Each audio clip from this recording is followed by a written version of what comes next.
ज्ञानज्योती आणि स्त्री शिक्षणाच्या प्रणेत्या सावित्रीमाई फुले यांची आज संपूर्ण देशामध्ये 195वी जयंती आपण साजरी करत आहोत आणि हा दिवस बालिका दिन म्हणून सुद्धा आपण मोठ्या उत्साहामध्ये साजरा करत आहोत. तर आता छोट्या मुलांनी भाषण केली, त्याच्यामध्ये बरीचशी प्राथमिक माहिती तुम्हाला मिळालेली आहे आणि आपण पेपरमध्ये पुस्तकामध्ये ती माहिती वाचत असतो. आमच्या प्राथमिकच्या मुलींनी सुद्धा वेगवेगळ्या कर्तबगार महिलांच्या गेटअपमध्ये त्या आल्या होत्या आणि सावित्रीमाईबद्दल त्या बोलल्या, आदर व्यक्त केला, कृतज्ञता व्यक्त केली त्यांची.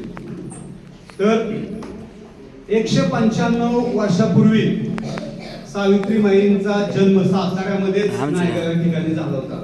195 वर्षानंतर सुद्धा आपण त्यांचं नाव, त्यांचं कार्य आठवतो. कारण त्यांचं कार्य हे साधं सुद्धा नव्हतं. कारण समाजाला आज जो समाज आहे, आज जी समाजाची स्थिती आहे,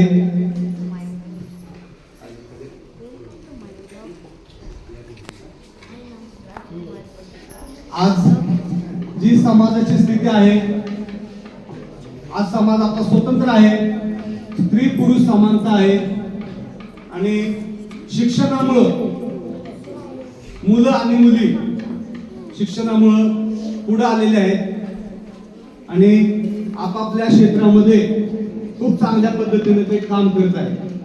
याचं सर्वस्वी श्रेय सावित्रीमाई फुले आणि त्यांचे पती महात्मा ज्योतिबा फुले यांना झाला. त्यांचा जन्म अशा काळामध्ये झाला मित्रांनो, विद्यार्थी मित्रांनो, की समाजामध्ये अंधश्रद्धा होती, जातीयता होती, विषमता होती, कर्मकांड होते, मूर्तीपूजा होती, अस्वच्छता होती, बरेच काय होतं समाजामध्ये जे समाजाला आवश्यक नव्हतं आणि चांगला समाज घडण्यासाठी तर नाहीच नाही.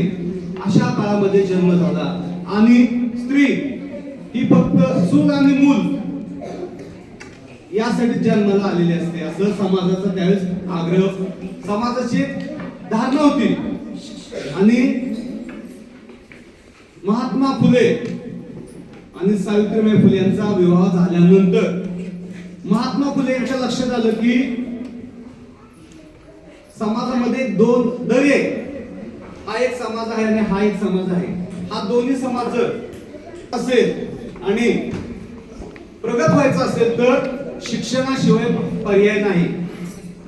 आणि स्त्री पुरुष समानता जर झाली तरच समाज टिकेल.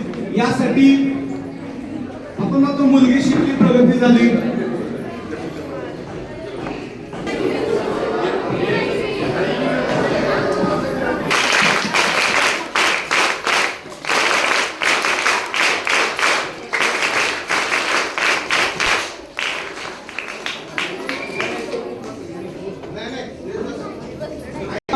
एवढ्या सगळ्या समस्या होत्या आणि या काळामध्ये सावित्रीबाईंचा जन्म झाला आणि त्यांचा विवाह झाल्यानंतर महात्मा फुले यांनी आपल्या समाजाचं निरीक्षण केलं की खरोखर आपला समाज प्रगत आहे का, स्त्री पुरुष समानता आहे का, नाही.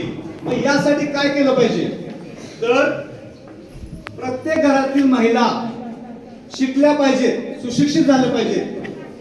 कारण एक म्हण आहे बघा की जर एक महिला शिकली तर संपूर्ण कुटुंब शिकतं आणि अशी सगळी जर कुटुंब शिकली तर समाज प्रगत होतो. या उक्तीप्रमाणे महात्मा फुले हे काळाच्या पुढे जाणारे, काळाच्या पुढचा विचार करणारे व्यक्तिमत्व होते. मग त्यांनी ठरवलं की पहिल्यांदा आपण मुलींना शिकवलं पाहिजे आणि मुलींना शिकवणं इतकं सोपं नव्हतं कारण मुलींना शिकवणं हे पाप समजलं जायचं त्यावेळेस. एक तर मुली घरात बाहेर पडतच नव्हते त्यावेळेस आणि हा एक धाडसी निर्णय त्यांनी घेतला तर त्यांनी जाहीर केलं मुलींची शाळा काढायची. पण ज्यावेळेस त्यांनी जाहीर केलं समाजाचा प्रखर असा विरोध करण्यात आला आणि मग भिडेवाड्यामध्ये 1 जानेवारी म्हणजे परवाच 1 जानेवारी 1848 रोजी मुलींची पहिली शाळा भिडेवाड्यामध्ये सुरू केली आणि एक क्रांती, शिक्षणाची क्रांती तिथून सुरू झाली.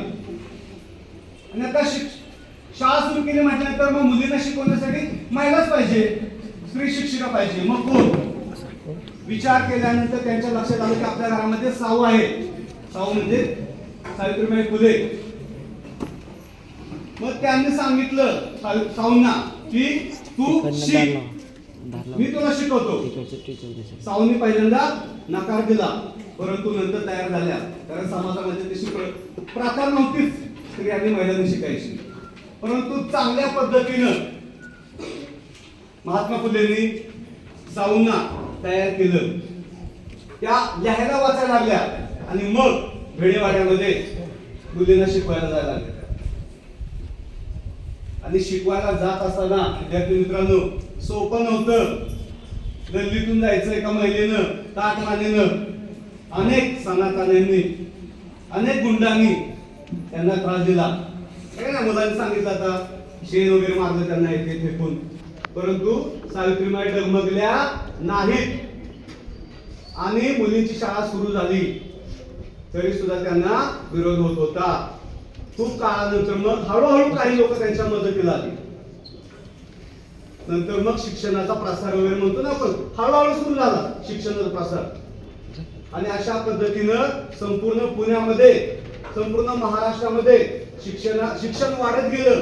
अनेक लोक त्यांच्या मदतीला आले नाही. छोट्या छोट्या शाळा मुलींच्या आणि मुलांच्या सुद्धा सुरू झाल्या महाराष्ट्रामध्ये. आणि महाराष्ट्र नंतर राज्य, अनेक राज्यामध्ये, देशामध्ये या मुलींच्या आणि मुलांच्या शाळा सुरू झाल्या. याचं श्रेय सर्वस्वी महात्मा फुले आणि सावित्रीबाई फुले यांनाच जातं. म्हणूनच त्यांनी जो संघर्ष केला, त्यांनी कठीण काळाशी संघर्ष केला, म्हणूनच आज आपण मुली समोर ताटमानेने बसलेले आहेत.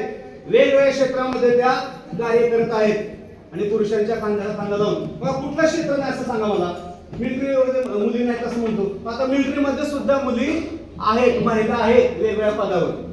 हे सगळं श्रेय 195 वर्षापूर्वी जन्मलेल्या साऊंना जातं, सावित्रीबाई फुलेंना जातं. मित्रांनो आज सगळ्या क्षेत्रामध्ये महिला आहेत आणि समाजाची उन्नती होत आहे. कारण स्त्री आणि पुरुष दोघं मिळून समाज घडवत आहेत.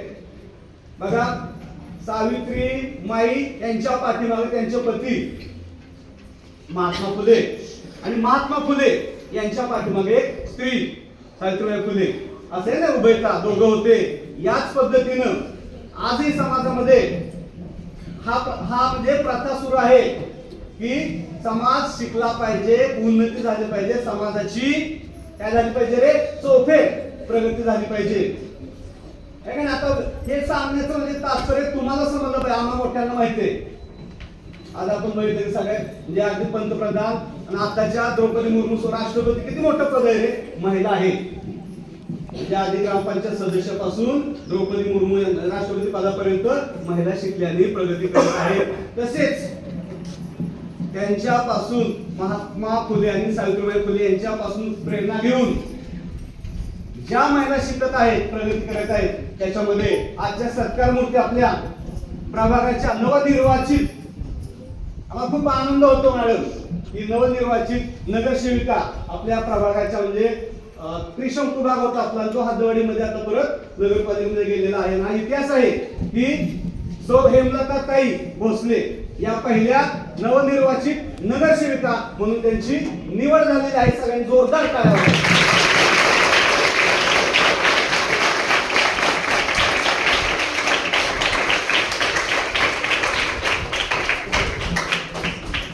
सावित्रीबाईंनी समाजाला विचार दिले, दिशा दिली.